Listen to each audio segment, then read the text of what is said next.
Bonjour tout le monde, aujourd'hui je vais vous expliquer pourquoi je regrette d'avoir ces mangas dans ma mangatech. Et j'espère que ça va vous aider pour votre propre collection, pour ne pas que vous fassiez les mêmes erreurs. On va commencer avec Criminel Fiançailles. J'ai lu les 3 premiers tomes. On suit Yoshino, petite fille d'un grand yakuza, qui va être fiancée à Kirishima, le petit-fils d'un puissant clan rival, dans le but d'unir les deux familles.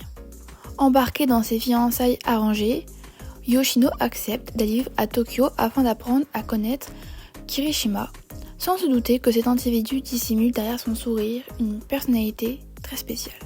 C'est une romance originale avec des personnages barjots, voire un peu psychopathes.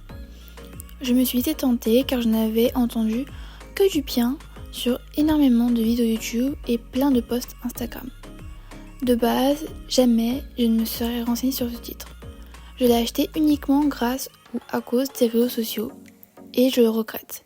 C'est un bon manga, voire un très bon, mais je ne pense pas qu'il soit mon genre. Peut-être le continuerai-je un jour, même s'il y a très peu de chances que ça arrive car j'ai d'autres priorités. J'aurais préféré commencer un autre manga.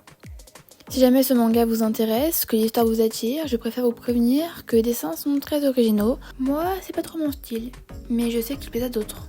Maintenant, passons à Les Liens du sang. J'ai lu les 2 premiers tomes. On suit le jeune Sheiichi qui, vu de l'extérieur, a une famille des plus banales, un père salarié, une mère au foyer et une maison dans une ville de Provence. Tout paraît normal. Cependant, sa mère le couvre beaucoup trop. Seiko traite encore son fils comme un bébé et avec un mari toujours absent, son monde est d'autant plus centré autour de Seiichi. Trop jeune, ce dernier ne décèle pas la folie cachée derrière l'amour maternel jusqu'à qu'il ne soit trop tard.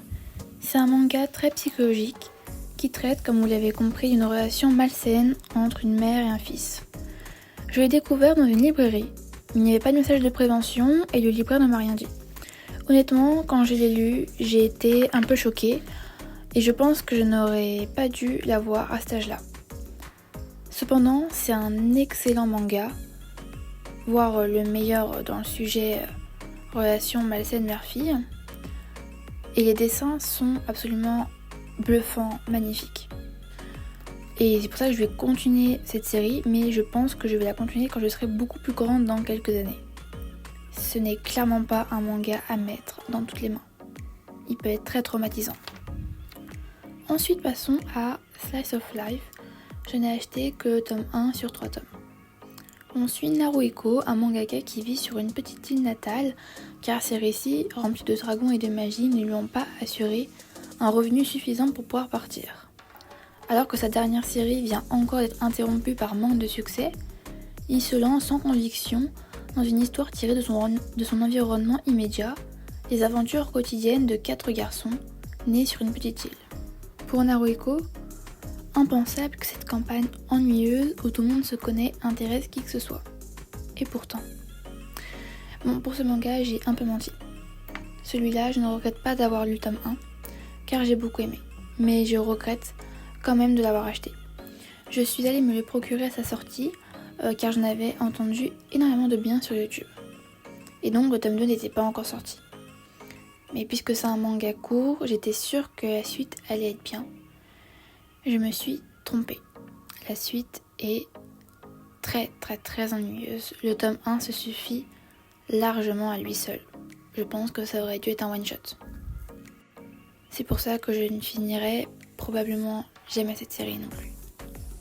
Pour terminer, passons à Sunken Rock. Je n'ai acheté que le tome 1. On suit Ken, un jeune japonais qui débarque à Séoul avec un seul but, devenir agent de police comme Yumin, la fille qu'il aime. C'est le début pour lui d'une succession de galères. Alors qu'il pleure son désespoir au comptoir d'un resto, les mafieux s'en prennent au patron. Le sang de Ken ne fait qu'un tour et les coups pleuvent. Taeso, le boss d'un gang de quartier, a apprécié sa réaction et son ardeur au combat, et il compte bien l'enrôder. Baston, jolie femme et costard de marque, pour Ken c'est le début d'une nouvelle vie mouvementée. C'est un classique dans l'univers du manga. Les dessins de Boichi sont admirés de tous et de toutes, et donc quand j'ai vu le tome 1 avec le prix découverte, je l'ai pris. J'en avais entendu des avis très positifs comme quoi c'était un coup de cœur ou un de leurs mangas favoris. Malheureusement, moi je ne me suis pas assez renseignée et je n'ai pas regardé les avis sur Babelio. Je vais vous en lire un avec lequel je suis d'accord, voire totalement d'accord. Si les ressorts scénaristiques sont éclatés, le côté what the fuck des situations, les combats, l'aspect volontaire, hyper violent et la qualité des dessins auraient pu faire de ce manga un agréable moment de lecture. Mais la place des femmes est une horreur. Tout est un prétexte à une hypersexualisation et à une chosification des corps féminins qui n'ont aucun rôle. Personne ne rêve tout ça. Comment ça ne peut pas gâcher le plaisir de lecture des autres? Je ne vous ai pas lu la totalité du commentaire, mais vous pouvez mettre sur pause et le faire car il est hyper intéressant. Bref, c'est pour cela que je n'achèterai pas la suite de Sunken Rock, je pense. À part si la place des femmes s'améliore, voire devient carrément meilleure en fait, parce que là elle est inexistante. Mais je ne pense pas que... Peut-être que je me renseignerai, mais je ne pense pas quand même continuer ce manga.